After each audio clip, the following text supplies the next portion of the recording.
Let's look at injuries. 30 teams. Let's see how long it takes to get through everything that's going on in the NBA. Michael Bolton. Thanks, Josh. It's Michael Bolton here, and it's time for another episode of the Locked On Fantasy Basketball Podcast. Let's get to it. Let's get to it, indeed. You are Locked On Fantasy Basketball, your daily fantasy basketball podcast, part of the Locked On Podcast Network.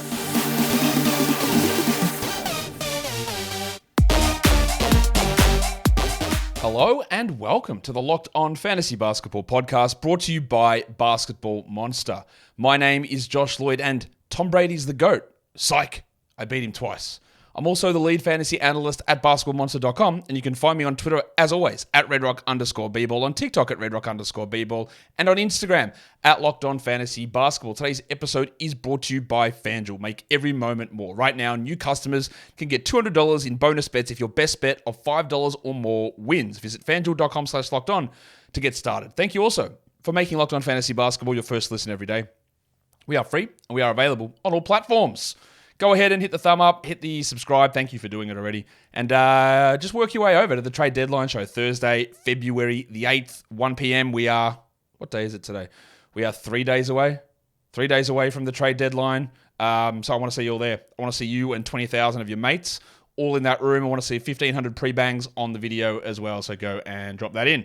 Let's talk teams, let's talk injuries, let's talk updates, let's talk what we know at the time of me recording this, which on the United States East Coast, it is the Monday, the 5th of February at, what is the time? 3:23 p.m. on Monday. That is the time. So any injury news that happens after this, well, you'll know why I didn't cover it. So, the Washington Wizards, relatively healthy all season, honestly. Got a couple of guys who missed their last game, and one of those was the future MVP, Kyle Kuzma, with a shoulder injury. No, nothing wrong with, nothing long-term that it appears to be here with Kuzma. He just missed the last game. So we're going to list him questionable. We're going to list Marvin Bagley questionable, who's missed the last couple with a back problem. Those of you in deeper leagues, it's Eugene Omoruyi, who stepped into that backup role. And I don't believe that Bagley's a must-roster 12-team league player. If Gafford gets traded, which I don't think will happen, then maybe we do that. But they could also get another centre back in that scenario. And the other one is Isaiah Livers, who has not played a single game for the Wizards since being traded there. He's dealing with a hip problem, and we're just sort of looking at him as a day-to-day questionable tag player, which obviously doesn't help us a huge amount, but he doesn't help us in fantasy either. Utah are clean. There is nothing going on with them injury-wise, so W for them. Toronto, also relatively clean. Rowan Barrett is out on Monday. That's just a back-to-back rest as he returns from his knee problem. Pirtle's actually going to play. The only guys who's actually hurt at the moment is Jonte Porter with that back issue, which has caused him to miss, well, this would be his third consecutive game out. Maybe he returns on Wednesday. And then G League legend Marquise Noel pinged his hammy. He's going to be out for the rest of this week, but he might not play really many seconds at all in the NBA, so that does not matter. The San Antonio Spurs also don't matter from an injury perspective because there is nobody on the injury report for them at the moment. And the Sacramento Kings also with a remarkably clean injury report. Sasha Vezenkov is questionable with an ankle problem. He's missed quite a bit of time here. He has missed 6 consecutive games. He's still questionable for Monday's action. When he is out, they just give a few more minutes to guys like Kessler Edwards, or they split them into Trey Lyles and Harrison Barnes and Keegan Murray and those sort of players. So yeah, not really an impact fantasy guy there whatsoever. The first team we talk about that does have an impact is Portland, with a few of their injuries, and Jeremy Grant has missed the last 2 with a back issue. Grant, well, their next game, actually, the Blazers, is very interesting because they don't play until after the deadline now. They don't play Monday, Tuesday, Wednesday this week. Their next game is Thursday, so we don't know what's going to happen. I don't think Grant's going to be traded. They are posturing that they're not going to trade Brogdon, which would seem ludicrously stupid. I don't know why they wouldn't do that. Brogdon missed the last game with a knee issue. And again, before you say that they're holding him out because it's a trade and that's why he didn't play, remember, this is a team that last season pulled Josh Hart out of the pre-game layup line and said, bro, you're traded, get out of here. And the next time I hear about a fake injury that is cover for a trade will be the first. It just doesn't happen. It just doesn't. Brogdon might be traded. Don't know. But he's had knee problems his whole career, basically, and he was sore, and that's what I know. That's what I talk to people about it. Anyway, Shaedon Sharpe. I'm guessing Shaden is out until the All-Star break with this groin slash adductor abdominal issue that's already plagued him many times this season. He will have a stretch this year when all their knee tendonitis flare up, where he comes in and he plays 40 minutes with huge usage, but it won't last because they won't play him the entirety of the season. If they're going to sit other players like Grant and Brogdon, then Simons will follow and Sharp will follow as well. We've got the game plan of this. They literally did it to Sharp last season.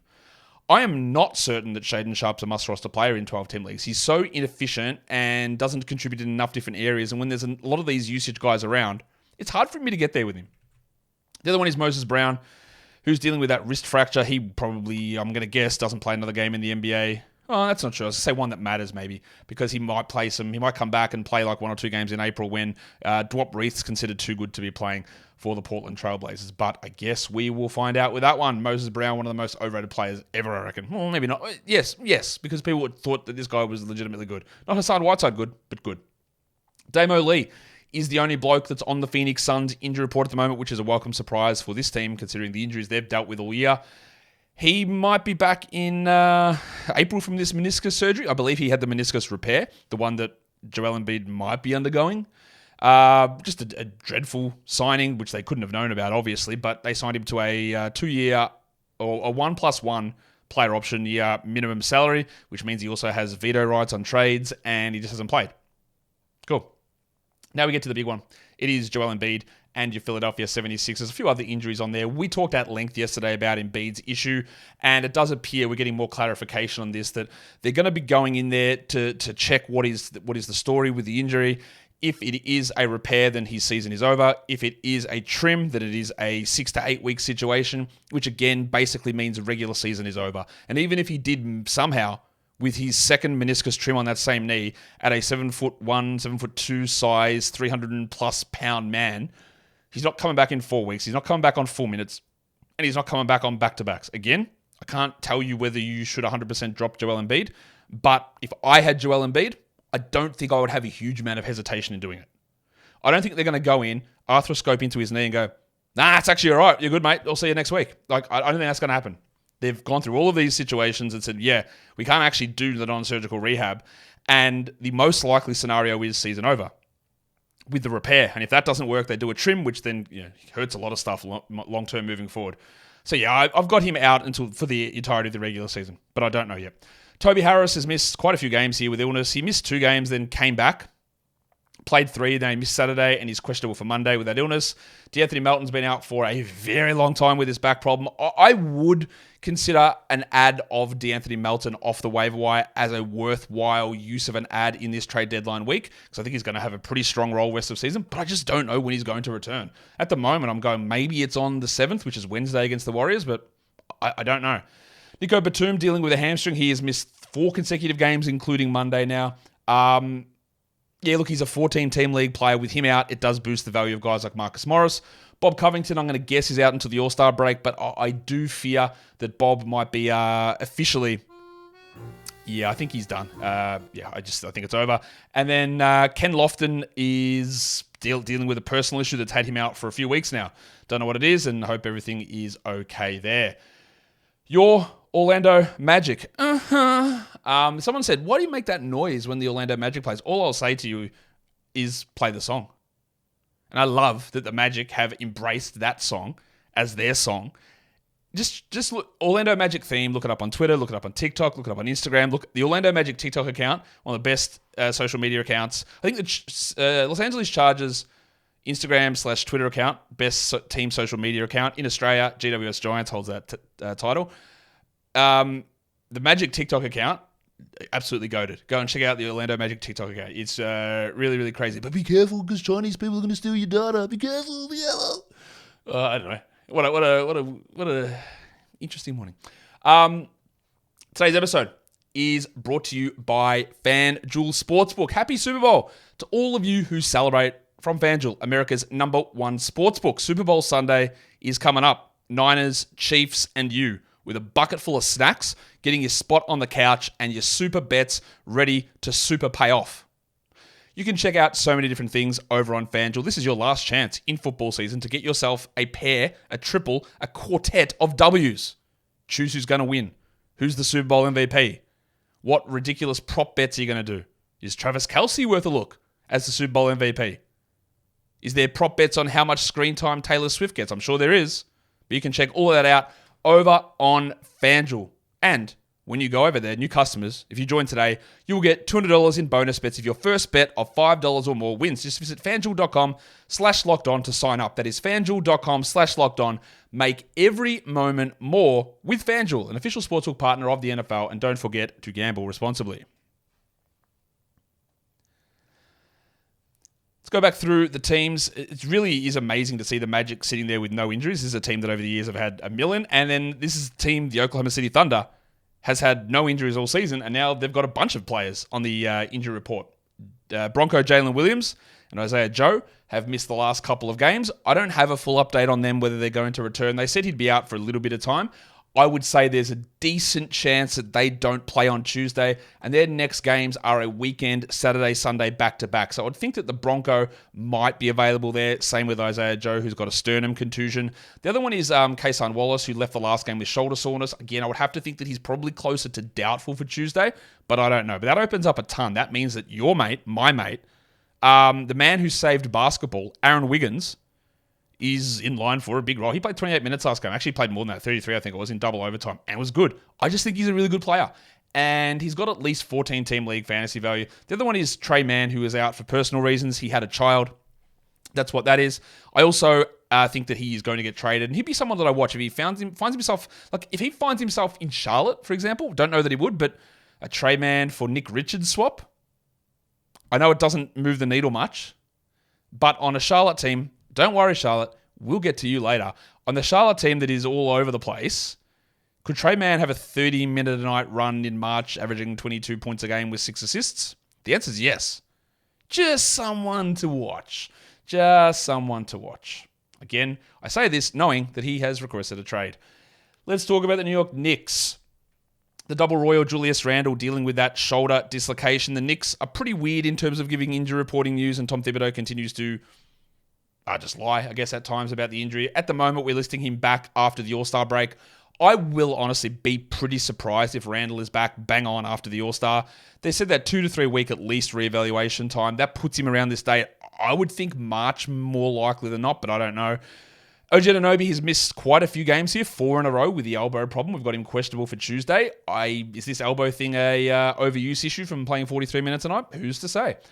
With him out, they're obviously pumping a lot into Precious Achiuwa, a lot into Josh Hart, and I don't know that Precious will maintain playing 43 minutes a night. Pretty sure he won't, in fact.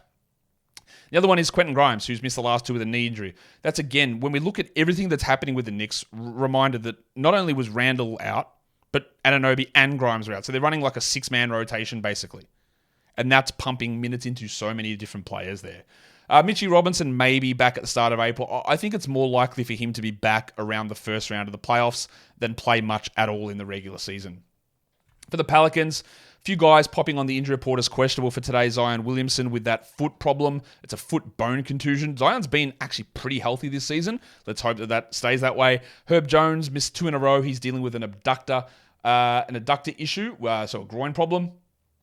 We will see whether Herb is available to play or not. With him out, you get Trey Murphy starting in that position, and more minutes for the dustbuster Dyson Daniels. The other one is Larry Nance, who missed the last game with an ankle problem. He still remains questionable. If he is out, Jonas Valanciunas' minutes go up, and then you get Cody Zeller playing some of those backup minutes there. And that does help, obviously, Valanciunas' role. The Minnesota Timberwolves clean at the moment, apart from Jalen Clark, who hasn't played yet in the NBA, dealing with an Achilles tear. He should be back in March. I just don't think he's going to play unless it's like the final game of the season when they sit everybody down. For the Milwaukee Bucks, last game they were without Chris Middleton. He was resting. But he'll be back next game. So Brook Lopez, apparently he had a child as well, so he missed the Saturday, Sunday back-to-back. Their next game is Tuesday on the 6th against the Suns, so Brook could return there. And then we'll have to see whether we get anything out of the 2 young players on this team, Marjon Beauchamp and Andre Jackson Jr. The Doc Rivers said, we've got to see which of these guys is really going to help us. And they have played, I think, about 80 seconds combined in the 4 games that Doc Rivers has coached, even without Middleton and Lopez. And this man's solution, I cannot stress this enough about Doc Rivers.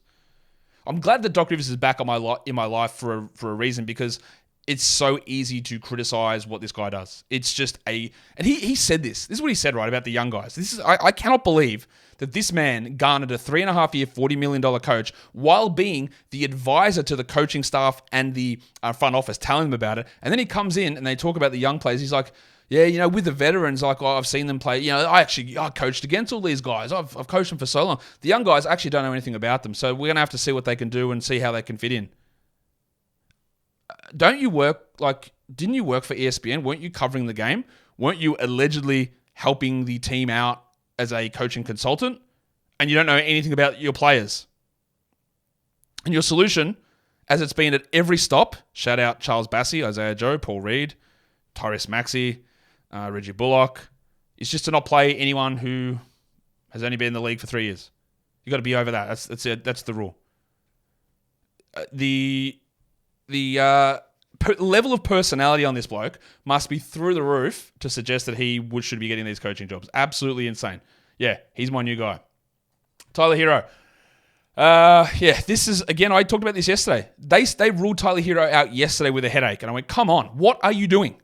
Why are you opening this guy up to so much criticism? So today, and they've been terrible with their injury reporting all season, today it's like Tyler Hero is probable to play on Tuesday with a migraine. Yes, I know, it was a migraine. Why you didn't list it as a migraine initially is really, really annoying. The other one is Duncan Robinson, who has missed now 3 in a row due to concussion protocol. He is questionable for Tuesday. Another one that when he left the game, after he got hit in the head, they said, no, he's actually out for an illness without saying a concussion protocol. They are low-key a terrible injury reporting team. Terrible. And it doesn't really get talked about enough because there are others that are way worse. What a transition to talk about this team. Your Memphis Grizzlies.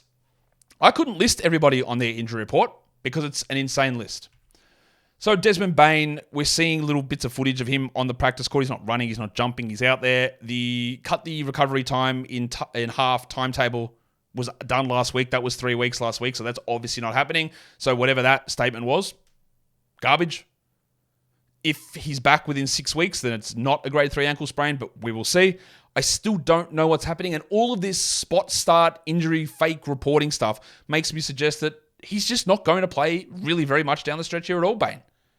But I don't know. That's part of the issue, or the hard part about fantasy towards this part of the season is our logic would tell us that why would Desmond Bane with what is discussed as and listed as and reported as a very serious 3-month ankle injury and a season that is lost, why would he come back and play in those games? And yet they go, well, he's going to be back. Yeah, he's going to be back, guys. Don't worry. And we go, so what do we do?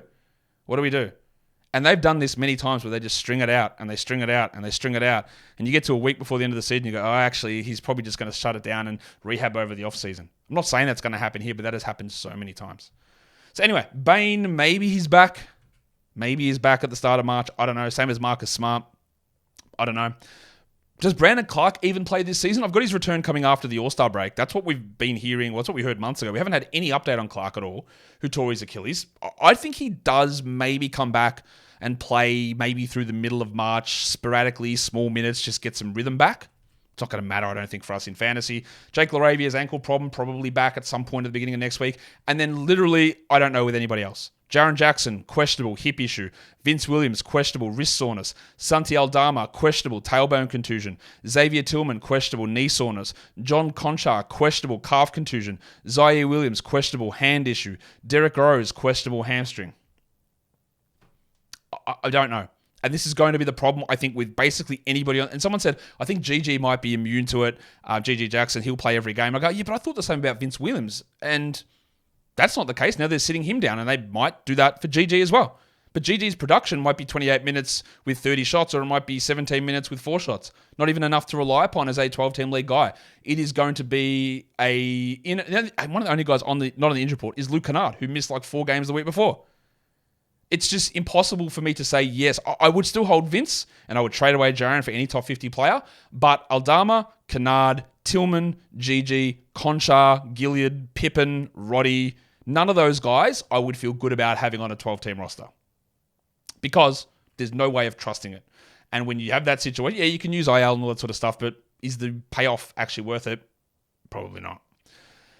Today's episode is brought to you by BetterHelp. Sometimes we all need that opportunity to get something off our chest, big or small. Certain things can really start to get to you. It's important to let it out, especially when you're talking to someone who is unbiased on your life. So if there's something that is bothering you, it can be big, it can be small. Like getting that out and talking to someone about it is a great way of doing it. And some might say, well, Josh, that's ridiculous. Like, why would I go to therapy to complain about my sports team employing Troy Weaver as a GM for the last 4 years when he's clearly in over his head? That doesn't seem like a good use of therapy. Okay, that's fine. You're not going to go and make that appointment and seek out better help just for that one issue. But having those little things, which again, you might say, this is so trivial, why do I care? Often that can lead to other little things, right? It's why is this impacting? How is this here? How do we deal with it? How do I use these skills to deal with what seemingly is an inconsequential problem? How do I translate that into other things in my life? Because it's about coping strategies, it's about tools, and it's about understanding how things connect in your life. So therapy, it can be different for everyone. You might go there because there are really significant bad things going on in your life, and that is what therapy is great for. But it might be other things that lead to other things, that lead to other things. And often, preventative things, including mental health, is better than, what's the right word? Treatment, but there's a different word. I can't think what it is. But the treatment is better than the cure, or the prevention is better than the cure. You know what I'm saying. If you're thinking of starting therapy, give BetterHelp a try. It's entirely online, designed to be flexible and suited to your schedule. Visit betterhelp.com/lockedonnba. You get 10% off your first month. That is BetterHelp, HELP.com/lockedonnba. Okay, now that we've gotten past whatever it is the Grizzlies are doing, the Lakers, and you'll be shocked to know that Anthony Davis and LeBron James are both listed on the injury report as questionable for today's game. Davis with his hip issue / Achilles issue, LeBron with his ankle, and they are going to sit games, but I just don't know when. And it's not going to be many of them. At the moment, we've got Jared Vanderbilt listed as returning on the 10th of March. I think that this is... I said Jones fracture. That's not what I actually meant to say the other day. I think Liz Frank is probably more of the risk here with Vanderbilt, even though I believe x-rays were negative, but that can still sometimes be hidden and hard to see. All of the verbiage coming out of the Lakers via Woj on Vanderbilt is that season's over. But they haven't said that officially. But I would expect season over. And you don't have to be holding on to Jared Vanderbilt. Gabe Vincent and Cam Reddish with a knee and an ankle issue. I've got them targeting the return after the All-Star break. And I just want to use this as a time to talk something about injuries. In the past, I've been very guilty of this. That the expectation usually is, well, this player's out. So therefore, his time frame to returns here. There's 4 days before the All-Star break. He'll just sit out and then come back after the All-Star break. That's usually been my thought process with it. That seems to be what logic would dictate. Well, they just have that extra bit of time off and rest. In recent years, anecdotally, I've found that there's been more of those situations where it's okay, so they're out, and they get listed, they're coming back, they're questionable, and there's one game before the All-Star break. I've found anecdotally that players are playing more. Just get that one game in before the All-Star break. They see how it responds, and they have time to recover after that. So while I've got Reddish and Vincent as a likely return after the break, I wouldn't be shocked if especially Reddish plays that one game before the All-Star break. That has been a pattern that I've sort of started to notice throughout the last couple of years, is that even the times when we think that, no, he's definitely out, he'll just come back straight after the break, a lot of the time, those guys tend to try and get a game in before the All-Star. Cool. Does that mean anything? Probably not.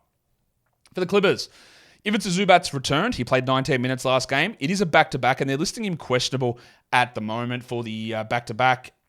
Very interesting whether he plays in it or not. Obviously, if he plays, that reduces Tice, it reduces Plumlee, and it reduces Russell Westbrook. And if he's playing in this back-to-back, then you're very, very comfortable to drop Plumlee, you're very, very comfortable to drop Tice, and you won't want to hear it, but you're very comfortable to drop Russell Westbrook.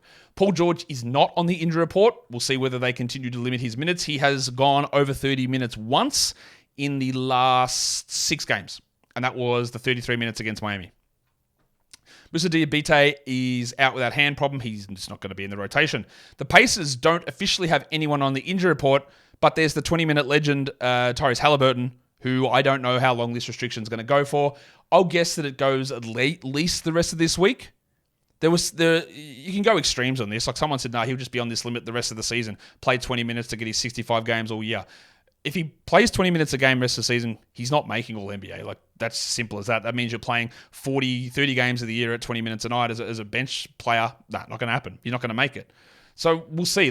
Again, this is one of those things that I've talked about as the As I say, unintended or unforeseen consequences, but it was definitely a foreseen consequence. It was the most easy consequence that you could see of these rules that they brought in of someone being out here playing through an injury they shouldn't play through just to hit this 20-minute minimum so they can be eligible for these awards and honestly, like reducing the chance of this team winning. And in the 3 games that he's played those limited minutes, they won 1 against the Hornets. They lost the other 3. Yes, Celtics, Knicks, and Kings. But I think with a full-strength Halliburton, they could have knocked those teams off really easily. So I just think it impacts rhythm. He's not there in closing time most of the time. It's just not a good spot. Anyway, no official injuries for them. Tari next season. Leg injury, maybe he's returning on Friday. He's not going to play on Tuesday, I don't think. So maybe there's a Friday, Saturday back-to-back. So I'm going to say he probably doesn't play the Friday. Maybe it's the Saturday against the Hawks that he plays. With the emergence of Whitmore, with Brooks and Green and Smith and Thompson there, I don't see how Tari gets those 27 minutes a night, especially with this injury. And that means there's just not a 12-team spot for him. The Golden State Warriors. Andy Wiggins is doubtful for Monday's game with an ankle problem. With him missing that game and his form being iffy, it started to sort of drop a little bit. If you wanted to drop him, I do understand that. Chris Paul, we're looking at around the All-Star break. Maybe he comes back that first game. Like I said, maybe he's back 1 game before the break. Someone asked me, is it time to pick up Chris Paul? I think that depends. As always, those questions depend on a lot of situations. How strong are you in the standings? Do you need your IL slot? I definitely wouldn't waste a waiver ad in these 3 days before the trade deadline to stash Chris Paul. I wouldn't. His value is not high enough to do that, and no one's going to be scrambling to go and add Chris Paul. Like, if you don't find anything good after the trade deadline, then sure, go and do that. Wouldn't do it now, though. Dario Saric is probable to play with an illness, and Gaz Payton might be back the end of this week with a hamstring injury.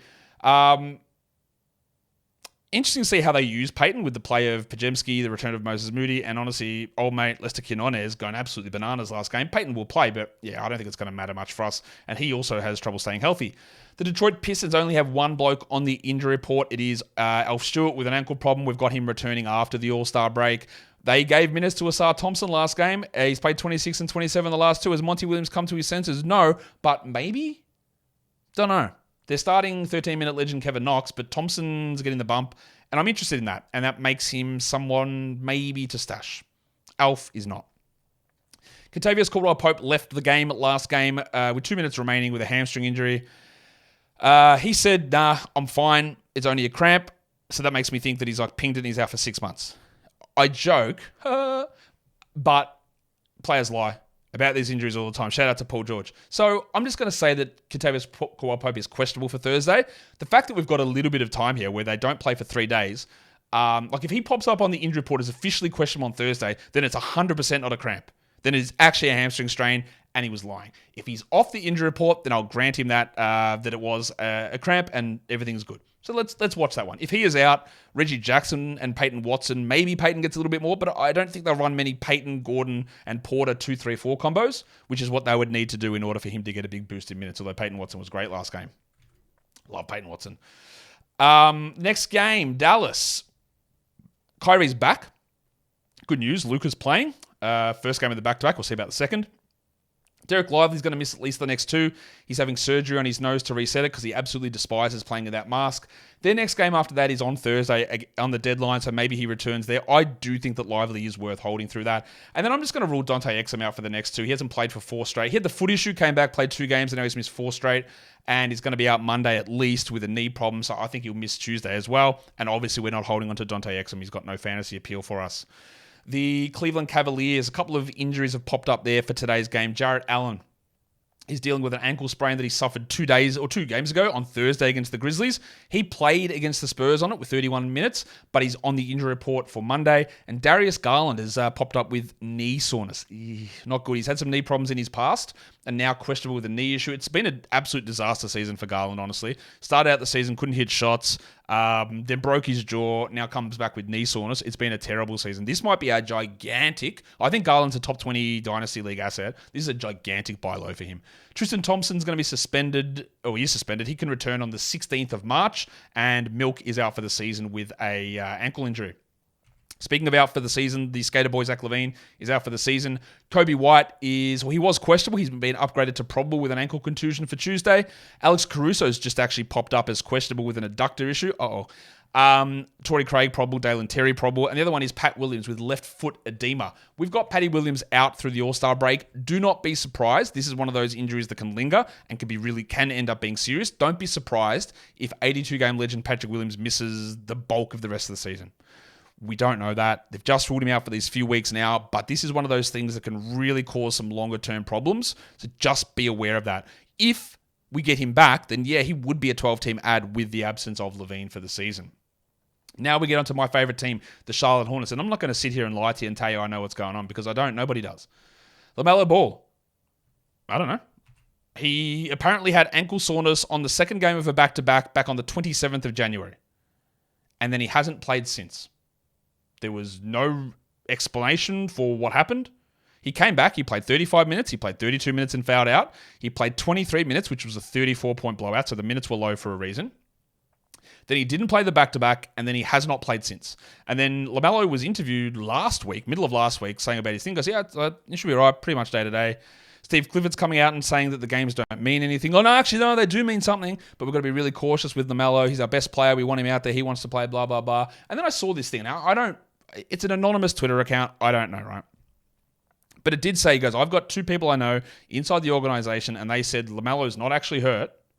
They're just not going to play him rest of the season, which is absolutely insane if that ends up being true, to shut him down 3 months before the end of the season. A ludicrous call, which, again, as a general rule, shutdowns don't happen until there's 2.5 weeks left in the season. This would be one of those ones where you could always come back and me say, what about LaMelo Ball? We will find out. I don't know that that's true, and I'm not going to don't say drop him. I'm not saying get it. You should have been trying to trade away LaMelo Ball anyway because of that 2-game playoff week. And if you could get a top 35 guy back in a trade now, I would do it. A top 40 guy, I would do it for LaMelo at this point. I don't think Mark Williams is coming back. Honestly, that one I'd be like, that's what the guy said. He said, Mark Williams not coming back. He's got a legitimate back problem. He's not returning. And I buy that. I don't think Mark Williams is returning. He can be dropped weeks ago. If we hear that he's coming back, go back and add him. Gordon Hayward's calf injury, absolutely no idea. None whatsoever. He's been out for about 5 weeks, which, 4 weeks is about a reasonable calf time. No idea. He said that he's not going to be seeking a buyout, so he's going to stay on this team. Are they going to play him at all? They can't shut him down for 3.5 months with a calf injury. So I don't know what to do with that either. I think Cody Martin is questionable. He missed the last game on Sunday, so back-to-back, so I imagine he plays, and Frank Ntilikina with a hip injury. But who knows, because this team is horrible injury reporting. Their fans are turning on me. Even Rod Boone, who's their beat reporter, was like, yeah, LaMelo's out today. Get ready for another absolutely thrilling game at the Spectrum Center. Like, even these guys are tweeting sarcasm because of the way the Hornets are treating their fans. And you know that I'm one of those ones who I think that sometimes the injury stuff is very much overblown in the way that it impacts things. This is an affront to the fans. The lying, the non-communication on injuries, the maybe deliberate holding out of guys with half the season to go, that the absolutely disgraceful, I thought, hiring process of the coach to begin with, the weird transition of ownership, the fact that the GM is still in the position that he's in, this team is just completely disrespectful to their fans. And I think that's ridiculous. That is what people should be more up in arms about, I believe, versus like someone sat on a back-to-back because they were injured. Brooklyn. Dorian Finney-Smith. That ankle problem is lingering. We're obviously not rostering Dorian Finney-Smith in any 12-team leagues. He's missed 3 in a row. He's out for Monday. They've got a back-to-back Monday, Tuesday. With him out, it does open up a ton for Lonnie Walker, so he's got some stream value there. He's played 30 minutes in each of the last 2 games. Day'Ron Sharpe, we should be getting him back at some point this week. How they run the Claxton, Simmons, and Sharpe minutes will be very interesting, because Sharpe was playing unbelievably well. I think Day'Ron Sharpe he's one of those guys I think that will have a run as a starting center, where he's a 4-year starting center who is the 21st best starting center in the NBA, puts up really good, you know what? Instead of me explaining this, Dan Gafford.